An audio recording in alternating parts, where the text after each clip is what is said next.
বাঙালির সঙ্গে মিষ্টির সম্পর্ক সেই প্রাচীনকাল থেকে। খাওয়ার শেষ পাতে অথবা কোনো শুভ কাজে মিষ্টি ছাড়া অন্য কিছু কল্পনা করতে পারে না বাঙালি। এর জন্য কোনো বিকল্প নেই। আর সে কারণে ভোজন রসিক বাঙালিকে ডায়াবেটিসের চোখ রাঙানিও মিষ্টি থেকে দূরে রাখতে পারে না। তবে এই ভোজন রসিক বাঙালির জন্য রয়েছে দুঃসংবাদ। নিত্যপণ্যের সঙ্গে পাল্লা দিয়ে বেড়েছে মিষ্টির দাম।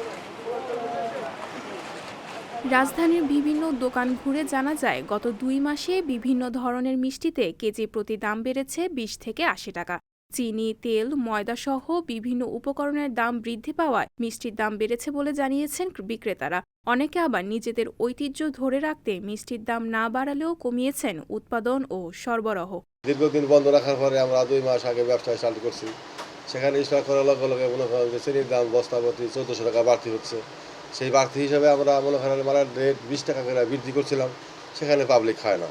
তো এই অবস্থায় আমরা অনেক ক্ষতিগ্রস্ত হইতেছি। 2 মাস আগে আমাদের প্রাইস ইনক্রিজ হয়েছিল, বাট এখন স্টেবলই আছে। এখন পর্যন্ত আমাদের সুইটসের কোনো প্রাইস ইনক্রিজ হয় নাই। আমাদের সবচেয়ে লোয়েস্ট মিষ্টি হলো রসগোল্লা, কালোজাম, লালমোহন, যেগুলোর প্রাইস 375। 2 মাস আগে ছিল 350 টাকা, এখন 375 টাকা কেজি। আর এখনও কোম্পানি কোনো ডিসিশন নেয় নাই প্রাইস ইনক্রিজের ব্যাপারে, যদি ফিউচারে নিতে পারে। মিষ্টি বানানোর যে সরঞ্জামগুলো আমাদের দরকার, ওগুলোর দাম আগের থেকে অনেকটা এখন বৃদ্ধি পেয়েছে। এখানে কোম্পানি আমাদের মানে যে পরিমাণ সেল ওটা দিতে পারতেছে না মাল। এই কারণে আমাদের সেলটা অনেক কমে গেছে আগের থেকে। আমরা 2 বছর আগে আমাদের যে কোম্পানির দামটা বাড়াইছিল, আমাদের ওইটাই এখন বর্তমান আছে। আমরা এখনও দাম বাড়াইনি, আর কোম্পানি থেকে অবশ্যই নির্দেশনা এলে আমরা দাম বাড়াবো, সেটা কোম্পানি ঠিক করে দেবে আমাদের।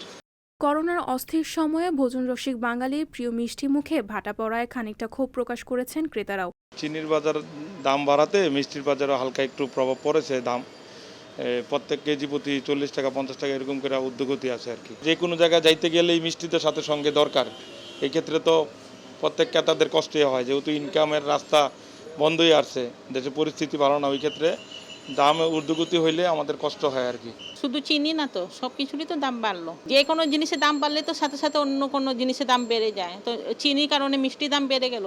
তো এটা তো এখন সরকার চিনি কমাবে, তারপর না এখানে মিষ্টির দামটা কমবে, বলার কিছু নেই। আমরা খালি ভোগান্তি ভুগবো। চিনির দামে ঊর্ধ্বগতি ঠেকাতে সম্প্রতি পণ্যটির দাম নির্ধারণ করে দিয়েছে বাংলাদেশ সুগার রিফাইনার্স অ্যাসোসিয়েশন। প্রতি কেজি খোলা চিনি সর্বোচ্চ 74 টাকা এবং প্যাকেটের চিনি 75 টাকা বিক্রির নির্দেশনা দেওয়া হয়েছে। গত 10 সেপ্টেম্বর থেকে এই দাম কার্যকর হওয়ার কথা থাকলেও বাজারে দেখা যাচ্ছে ভিন্ন চিত্র। বিক্রেতারা বলছেন, মিল ও পাইকারি বাজারে চড়া দাম থাকায় খুচরা বাজারেও চিনির দাম বেশি। চাইলেও সরকার নির্ধারিত দামে চিনি বিক্রি করা সম্ভব নয়। চিনি ধরেন 1 মাস আগে আমরা বিক্রি করি 70 টাকা, 1 মাস ব্যবধানে আপনার 7 থেকে 8 টাকা বাড়ছে এক চিনিতে। মানে পার বস্তায় আপনার 400 টাকার মতো বাড়ছে এক বস্তা চিনিতে।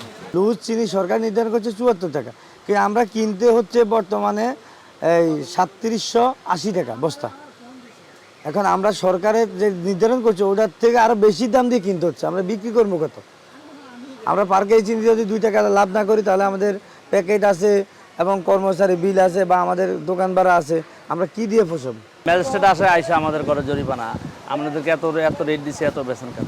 কিন্তু আমরা পাবো কোথায়? ওই রেটে মাল পাবো কোথায়? যদি 74 টাকা রেটে 74 টাকা রেটে মাল বেশি, তাহলে সেই মালটা কিন্তু 72, তাহলে আমরা 2 টাকা পেমেন্টে কিনবো।